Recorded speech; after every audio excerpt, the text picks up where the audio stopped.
नमस्ते दोस्तों। मैं आपका होस्ट उमेश रोडके अनसुलझे रहस्य ऑडियो स्टोरीज में आपका स्वागत करता हूँ। अगर आपको आत्माएं, भूत प्रेत, जिन पिशाच की कहानियां पसंद है तो आप सही जगह है। हम हमारे चैनल पे ऐसे ही डरावनी कहानियां लाएंगे। डर को महसूस करें, क्योंकि डरना जरूरी है।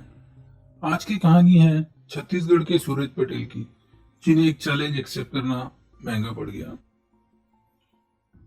मैं सूरज पटेल।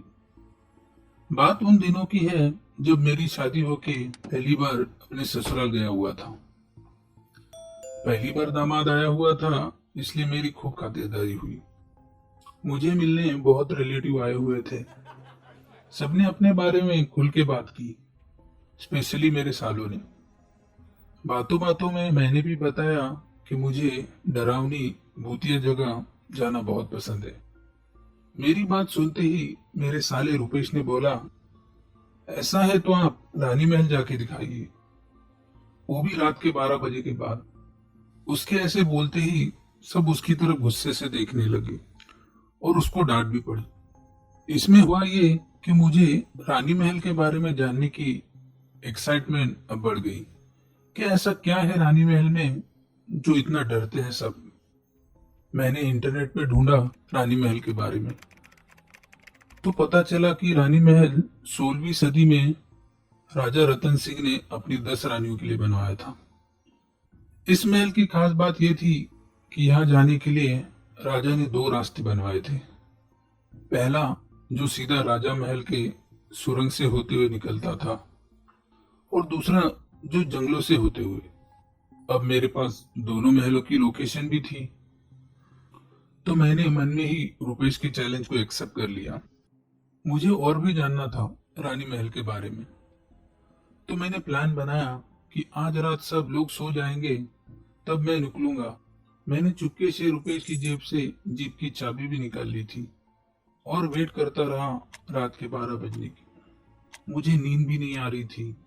12 बजे तो मैं सबसे छुपते छिपाते घर से बाहर निकला और जीप लेके निकल पड़ा अपने रहस्यमय सफर पर। सबसे पहले मैं राजा महल पहुंचा। महल पूरी तरह से खंडर बन चुका था। मैंने टॉर्च जलाई और महल के अंदर जाने का रास्ता ढूंढ रहा था। हवेली पुरानी होने के कारण सब जगह जाले लगे हुए थे। जालों को हटाते हटाते मैं महल के बड़े से रूम में आ पहुंचा। तभी मुझे मेरे पास किसी के होने का एहसास हुआ। मैंने पलट के देखा तो कोई नहीं था वहां। मैं आगे बढ़ा और टॉर्च से इधर उधर देखने लगा कि सुरंग किस दिशा में होगी। कौन है? कोई है क्या वहां? तभी मेरे सामने से एक काली बिल्ली गुजरी। मैं थोड़ी देर के लिए डर गया था, क्योंकि उसकी वो हरी आंखें ही मुझे दिखाई दे रही थी। आगे बढ़ा तो मुझे ऊपरी माले से रोशनी दिखाई दी। मैं रोशनी की दिशा में बढ़ा तो किसी के खांसने की आवाज मुझे सुनाई दी।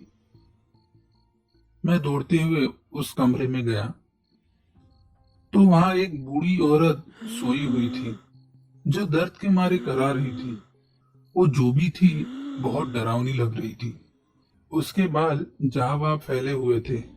मैं उसकी तरफ बढ़ा तो मुझे कमरे के आईने पर किसी की परछाई दिखी, जो बिल्कुल मेरे पीछे खड़ी थी। मैं जैसे ही पलटा, वो परछाई भागने लगी। मैं भी उसके पीछे भागा और उसको रोका। उसने अपने मुंह पर से शॉल हटाई। वो कोई आदमी था। उस आदमी ने बताया कि वो रामलाल है और उसकी पूरी पीढ़ी इस महल की रखवाली और देखभाल करते हैं।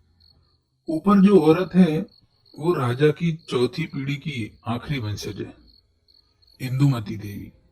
उसका कोई नहीं है, तो वो अपने आखिरी पल राजा महल में ही बिताना चाहती थी। रामलाल ने बताया कि इंदुमती देवी इतनी डरावनी दिखती है, उसी कारण वो कभी भी रात में ऊपर वाले कमरे में नहीं जाता, और वो मुझे भी वहां देख के डर गया था। मैंने रामलाल को रानी महल के रहस्य के बारे में पूछा तो उसने बताया कि उसके दादा ने उसको बताया था राजा रतन सिंह ने ये दोनों महल, राजा महल और रानी महल, एक साथ बनवाए थे और वहां आने जाने के लिए एक खुफिया सुरंग भी, जो सिर्फ राजा को पता थी, जहां से राजा अपनी रानियों को मिलने जाया करते थे।